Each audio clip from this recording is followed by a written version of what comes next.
good day mga guys, mga kasuki. Ang kuhaan ko ngayon is gagawin is wall clock machine. Ayan, ito, ang laki. Ayan mga kasuki. Halos kasing laki ng ano. Ito. Kumbaga, dalawang dangkal. Ayan mga kasuki, dalawang dangkal ang laki niya. Ito yung dating makina niya mga kasuki. Yan, ito yung bago ipapalit natin. Meron akong dalawang bagong stock. Kasi dalawa itong papalitan natin ng makina. Ito yung isa mga kasuki mga guys. Ayan. Ayan, ito. So, ang iinayang yung bayari. Ito dadali ng probinsya. Iuwi daw ng Davao. Kaya ipapagawa. So, yun ang ano, pagka makina ng wall clock machine is hindi siya nagagawa. So, disposable.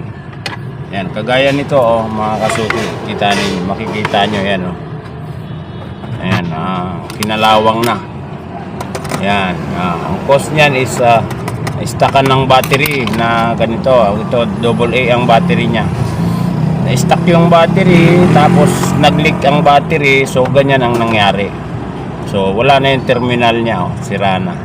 So, yun ang lagi kong paalala at saka advice sa mga kasuki ko na wag i-stackan ng battery.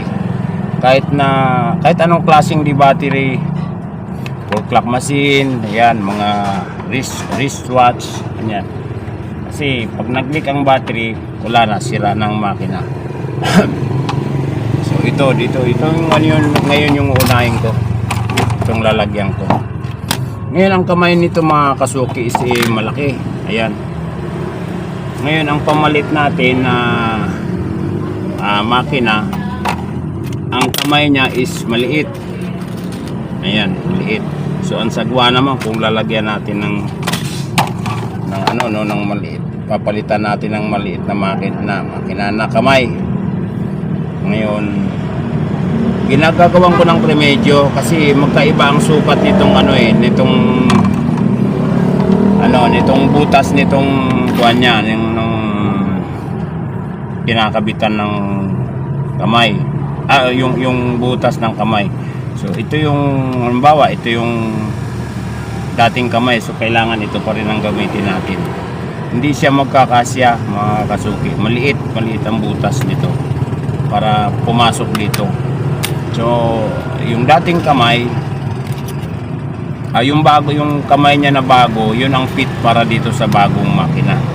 So, ngayon, hindi naman siya fit sa dating, masyado naman siyang maluwag sa dating makina. So, itong makina na bago na ipapalit natin is ito yung kamay. Gagawin natin, kasi maliit ito, hindi naman papasok dito, gagawin natin ang remedyo. So ayan to mga kasuki, nakita nyo meron tong siyang parang kulay gold. Yan yung isusuot dun sa ganito. Ito yung minute hand, ito yung hour hand. Ang ginawa ko mga kasuki is ito, tinanggal ko to. Ito wala na. Ngayon is gagawin ko is ididikit ko, pinutulang ko yung kamay na yung para dito. Ayan, yung kamay na para dito. Ngayon ididikit ko to dito. Tinanggal ko na ito mga kasuki, itong ito nya. Ayan, tinanggal ko na. So ito ngayon ididikit ko para mag-fit siya doon. So ayan ang gagawin ko mga kasuki. So ayan mga kasuki, ito na. Ayan na, nagawa na natin ang remedyo. Ayan. Kumbaga ito na idikit ko na kamay nung pinutol ko, ilagay ko sa likod para pumasok siya dito sa bagong makina. Ayan, ito na siya.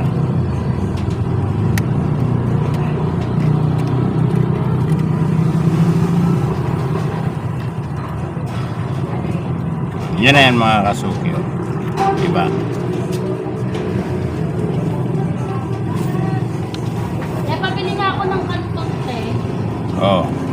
Okay na. Ito naman yung isa naman, ganon din gagawin natin.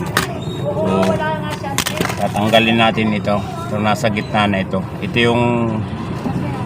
yung isa na galing dito, no? Yan, tatanggalin natin para naman ito naman ang kakabit ko dito sa ilalim para magkakasya siya, papasok siya doon. Ayan mga kasuki. So ito na mga guys, mga kasuki. Ito yung isa na idikit ko na. Ayan, papasok na siya. Tinanggal ko na yung dating kinakabitan niya. Then ito naman, ito yung hour hand, ano? Ito naman yung minute hand. So ayan, kakabit natin ito, yung original na kamay para mag-swak dito sa minute hand. Ayan, ididikit natin yan mga guys, mga kasuki. So ito nakabit ko na isa. Yung seconds, ganun din ang ginawa ko mga kasuki, ano. Ayan, ito yung dating nakasuksok sa sa dating makina. So ngayon tinanggal ko ito at pinalit ko ito. Didikit lang yan, natatanggal naman siya doon. So ito na ngayon ito pa rin yung dating kamay niya, pinalitan ko lang yung suksukan para umubra pa rin sa bagong makina. So ayan na mga guys, so, diba? So may remedyo tayo. Kaysa ilalagay natin yung bagong minute hand na sa bagong ipapalit natin is maiksi, at saka para ma-restore pa rin yung dati niyang mga kamay, at saka yung lalo na itong second. So ayan, testing natin mga kasuki. Ayan, di ba? Ayos. So ikakabit na natin sa makina niya. So yun mga guys, mga kasuki, ito na. Naikabit ko na yung bagong makina. Ayan, ito na yung bagong makina. Ito bago din ito. Ito yung dating makina niya. So ngayon, since na hindi nga magkasya yung dating mga kamay, ito dating mga kamay niya, so ginawa natin ang paraan. Ayan, so ito yung kamay ng bagong makina, ito yung kamay ng dating makina. So para magamit uli natin, para magamit siya uli, ma-restore yung dati niyang kamay, kaysa palitan naman natin ng bagong kamay ng bagong wall clock is napakaiksi. Ayan, pag kinabit natin parang masagwa siya dahil maiksi. So ang ginawa ko, pinutol ko to, tapos ayan, ito na siya, dinikit ko yung kaputol para siya ang papasok doon sa kabitan ng bagong makina.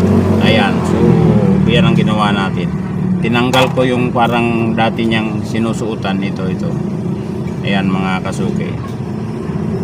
Ayan, ito kasi yung pumapasok doon sa dating makina. Ayan, ganyan siya, nakakabit siya dito sa gitna. So yun na, ito na. So ngayon pwede na siya. Yan, ikakabit na natin, unahin muna natin tong hour hand. Ayan, diba? Yan, iayos natin. Pagka nagkabit tayo nito, kamay lang naman,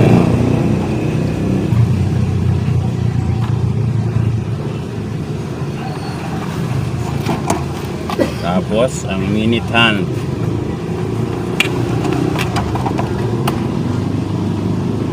Yan. Tapos ang shift second hand. Ayan na. Okay na. Diba mga kasuki? Ayos na siya.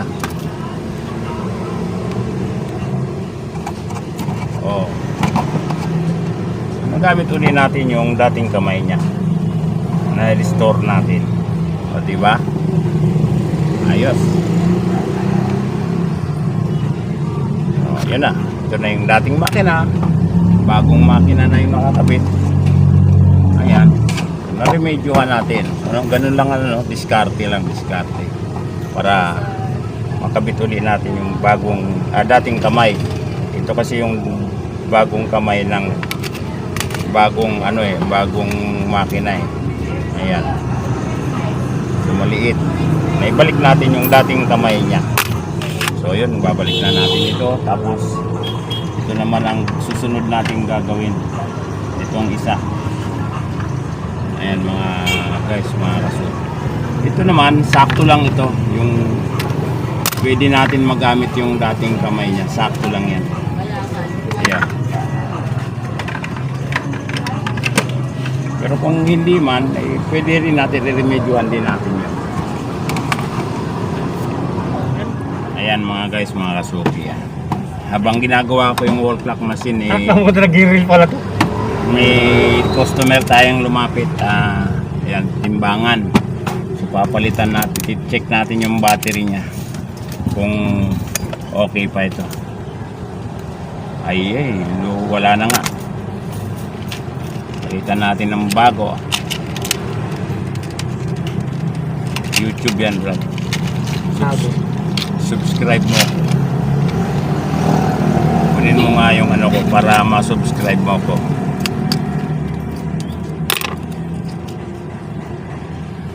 Sabay ganun, kung may promotion. Kailan ka pa nag-grill? YouTube, iba yung reel, iba yung YouTube. Ayan, YouTube yun. May YouTube channel ako Matagal na. Tagal na. So yan, titesting natin. Timbang. Saan ba yung on-off nito? May on-off to Wala ba?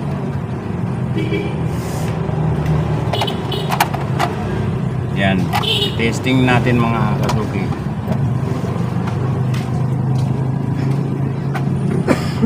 Mayroon na siya. 0000. Yan, okay na mga guys.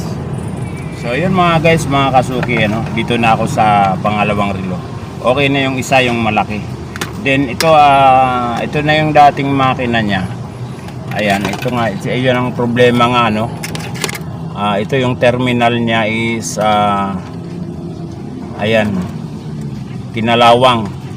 Ba't nagkaganito yan? Pag nagkaganyan mga kasuki, na-stackan siya ng battery. Yung battery niya na ganito, pinabayaan na hindi na umaandar, tapos nag-leak yan. So nagtutubig yan.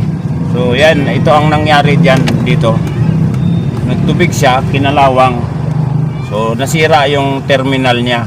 Hindi katulad nito na sa kabila na okay pa. Ayan. Parang kagaya nito, yan, yung mga terminal niya.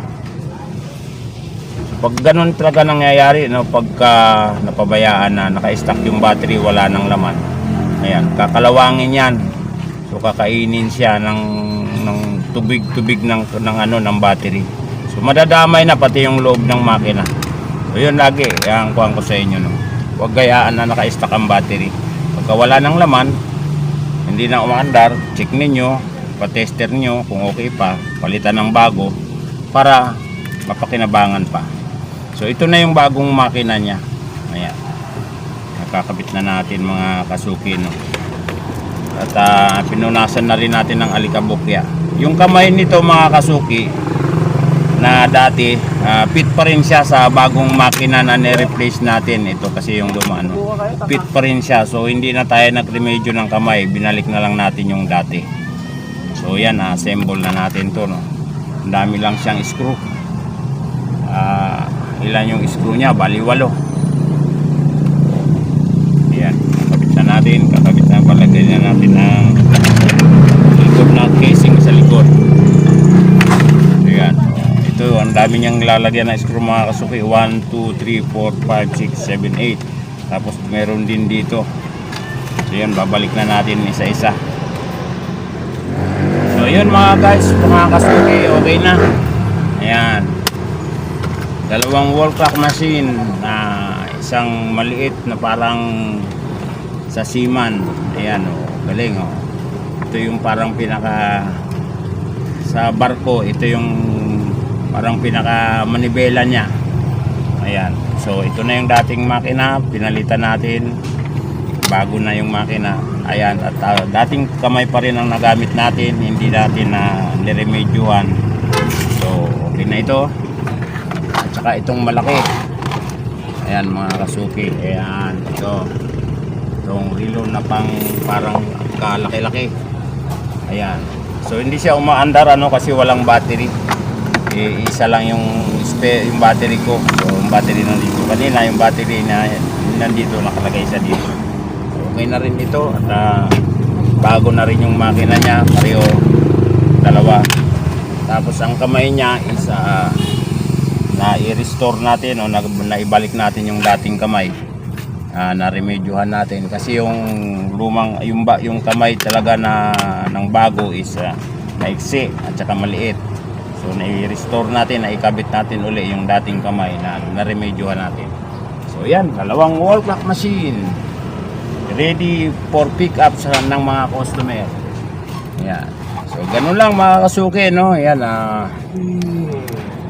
yan, have a good day sa lahat. Salamat po sa panonood nyo sa akin at walang sawang panonood at pagsubaybay sa mga subscriber ko. Thank you very much. Have a blessed Friday ngayon mga kasuki. Thank you.